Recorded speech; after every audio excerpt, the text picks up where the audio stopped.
وہ دکاندار بن جائے گا. تو وہ ایک دوسرے کی فیلنگ یعنی کہ ایک بچہ اپنا ایکسچینج کرنا جو ہے نا کریکٹرز کا, وہ کیا ہو جائے گا, کردار کی رد و بدل ہے. یہ وہ ٹائپ ہے. دو طلبہ کا ایک ہی کردار. اس میں یہ ٹائپ کون سی ہے جس میں ایک بچہ اسٹیج پر ہے, ٹھیک ہے, اور ایک بچہ بیک اسٹیج اس بچے کی فیلنگس کو دوسروں کے سامنے پیش کر رہا ہے اور مائک میں بول رہا ہے. فار ایگزامپل, اگر ایک بچہ مریض کے پاس بیٹھا ہے, ڈاکٹر کے پاس ایک مریض بیٹھا ہوا ہے. یہ اسٹیج ڈرامے کے میں یا یہ رول پلینگ کے طور پہ میں آپ کو پیش کر رہی ہوں ایگزامپل, کہ ڈاکٹر کے پاس ایک مریض بیٹھا ہوا ہے. باہر سے آنے والا ایک شخص جو وہاں پہ انٹر ہوتا ہے, تو وہ اس کو دیکھ کے مریض کہتا ہے کہ میں نے اس کو کہیں دیکھا ہے. تو یہ جو اس نے کہا نا, دل میں کہہ رہا ہے کہ میں نے اس کو کہیں دیکھا ہے. تو بیک اسٹیج وہ جو بچہ بیٹھا ہوگا وہ مائک میں بولے گا.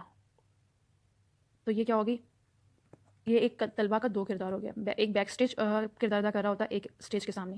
کثیر الکرداری اور کثیر الکرداری میں کیا ہے جی, کثیر الکرداری میں جس طرح ہم نے کردار کا رد و بدل پڑھا ہے, یہ اسی طرح کا اسی ٹائپ کا یہ ہے.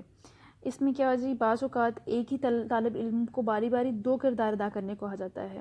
تو اس کو کیا کہتے ہیں, کثیر الکرداری. فار ایگزامپل, اگر دو گروہ میں تقسیم کیا جائے بچوں کو, اور ایک گروہ کو آپ افسر کا کردار ادا کرنے کے لیے کہیں, اور دوسرے گروہ کو اس کے انڈر جو ورکرز ہوتے ہیں ان کا کردار ادا کرنے کے لیے کہیں. اور پہلے کردار سے جب آپ الٹ کردار آپ کوئی ادا کر رہا ہوتا ہے, اور اس کے بعد آپ جب جن کو آپ نے آفسر بننے کے لیے کہا ان کو آپ ورکرز بننے کے لیے کہہ دیں, اور جو ورکرز تھے ان کو آفسر بننے کا کردار دیں, تو اس کو کیا کہیں گے, کثیر الکرداری. یہ اس طرح ہے. تو اس کے لاسٹ میں کیا ہوتا ہے کہ ان کے جذبات اور احساسات جو ہوتے ہیں وہ ان کا آپ ان کو شو کیا جاتا ہے, یا ان کے بارے میں اجاگر کیا جاتا ہے. آئی ڈونٹ نو, میں کہیں ہندی کا ورڈ نہ یوز کر جاؤں کوئی. یک رکنی ڈرامہ. یک مین ایک رکنی ڈرامہ. یک رکنی ڈرامے میں کیا ہے جی, گاہک کے طور پر دکاندار سے سوال کرتا ہے ایک طالب علم, ٹھیک ہے, تو دوسرے ہی لمحے دکاندار بن کر گاہک کو خوش آمدید کہتا ہے. اس میں ایک بچہ جو ہے وہ ڈفرینٹ رول پلے کر رہا ہے. تو آگے ہم رول پلائنگ کا استعمال کن چیزوں کو سکھانے میں ہو سکتا ہے. ٹریفک کے قوانین سکھانے میں اس کا رول ادا کیا جا سکتا ہے. ٹریفک کے قوانین کیسے سکھائے جا سکتے ہیں کہ آپ وہاں پہ جو ٹریفک پولیس ہوتی ہے اس کے بنا دیں, اور جو سائنز ہوتے ہیں ٹریفک کے وہ, اور خیالی طور پر بچوں کو گاڑیوں وغیرہ کے طور پہ کہ کون سی لائٹ جلے تو آپ نے رکنا, کون سی لائٹ جلے تو آپ نے زیبرا کراسنگ, اور یہ ساری چیزیں آپ ان کو سکھا سکتے ہیں. صفائی اور صحت عامہ.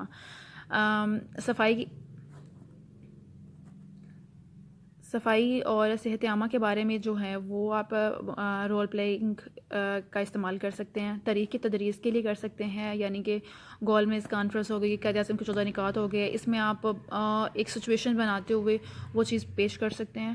اور جسے تاریخ جو کہ بچوں کو ڈیٹس یاد کرنا یا ان کی باتوں کو یاد کرنا مشکل لگتا ہے, وہ بڑے اچھے طریقے سے یاد کر سکیں گے. تحریک پاکستان کے مختلف موضوعات ہیں, اس میں آپ موضوعات کے بارے میں بہت سی چیزیں آ جائیں گی.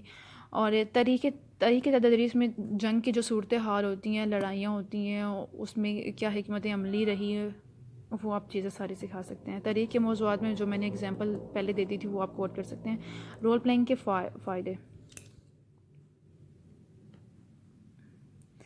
رول پلینگ کے فوائد کیا ہوتے ہیں؟ ذہن نشین کرنا. ذہن نشین کرنے میں ان کو آسانی ہوتی ہے, اور اچھے سے وہ ذہن نشین کر لیتے ہیں جب ان کی آنکھوں کے سامنے ہوتا ہے. کام کرنے کا جذبہ پروان چڑھتا ہے جب وہ چیز ایک خود سے کرتے ہیں, اور وہ خود کو انوالو پاتے ہیں اس چیز میں. ایک تو چیز ہوتی ہے صرف ٹیچر نے پڑھا دی ہے, نہیں, اس میں آپ وہ خود کردار ادا کر رہے ہوتے ہیں پریکٹیکلی, تو ان میں کیا ہوتا ہے, جو کام کرنے کا جذبہ پروان چڑھتا ہے, اپنے آپ کو برابر کا شریک سمجھتے ہیں. دوسرے جو میتھڈز ہوتے ہیں اس میں بچے اپنے آپ کو کٹ آف بھی کر لیتے ہیں کہ کلاس میں بیٹھے ہوئے بھی ان کا دھیان نہیں ہوتا, اور سم ٹائم وہ دیکھ بھی رہے ہوں تو آپ کو نہیں پتہ ہے کہ وہ اس چیز کو سمجھ بھی رہے ہیں یا ان کا دماغ کہیں اور لگا ہوا ہے. یہاں بچے اپنے آپ کو برابر کا شریک سمجھتے ہیں کہ ہاں جی ہمیں یہ رول پلے ملا ہوا ہے اور اس کو ہم نے اچھے سے کرنا ہے, تو وہ کیا ہو جائیں گے, وہ ایکٹیو ہو جائیں گے اس چیز میں. خشک موضوعات کو جیتا جاگتا.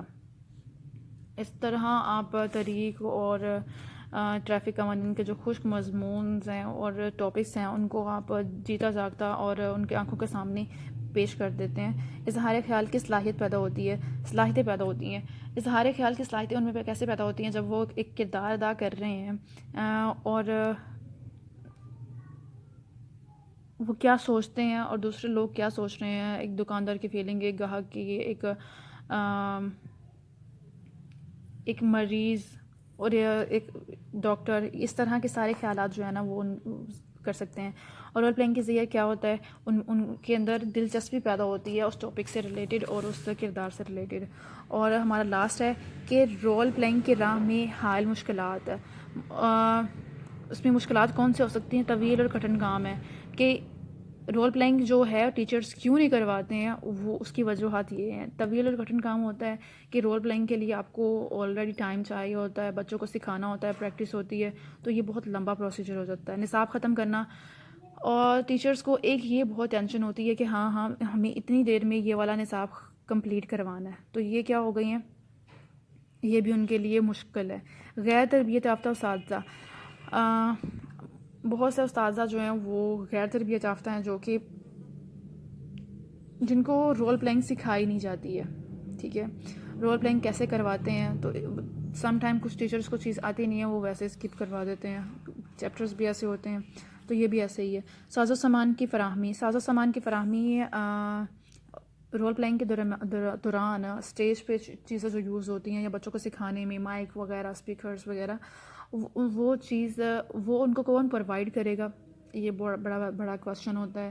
اور اسکول ذمہ دار نہیں ہوتا ہے، ماں باپ جو ہیں وہ نہیں افورڈ کر سکتے ہیں، تو یہ سب ہیں. اور وسائل کی کمی، گورنمنٹ کے طور پہ یہ چیزیں جو ہیں یا اسکولز کو پرووائڈ نہیں کی جاتی ہیں، یا والدین اتنے غریب ہوتے ہیں کہ وہ بچوں کو نہیں لے کے دے سکتے ہیں، تو یہ چیزیں ہو سکتی ہیں. اور میں آپ سے کہوں گی کہ آپ اسی طرح سے ایک پیج تیار کر لیں، یا پھر آپ اسی کا اسکرین شاٹ لے کے انہی ہیرنگس کو آپ زبانی یاد کریں، اور 1 سے 2 دفعہ اس ویڈیو کو دیکھیں. آپ کو سارے جو ہیں ٹاپکس ان کے بارے میں بہت اچھے طریقے سے آپ لکھ سکتے ہیں، اور ان کو آپ اورلی یاد کر لیں. آپ کا کویشچن جو ہے وہ کافی لینتھی تیار ہو جائے گا، 4 to 5 پیجز تک چلا جائے گا. تھینک یو، اللہ حافظ.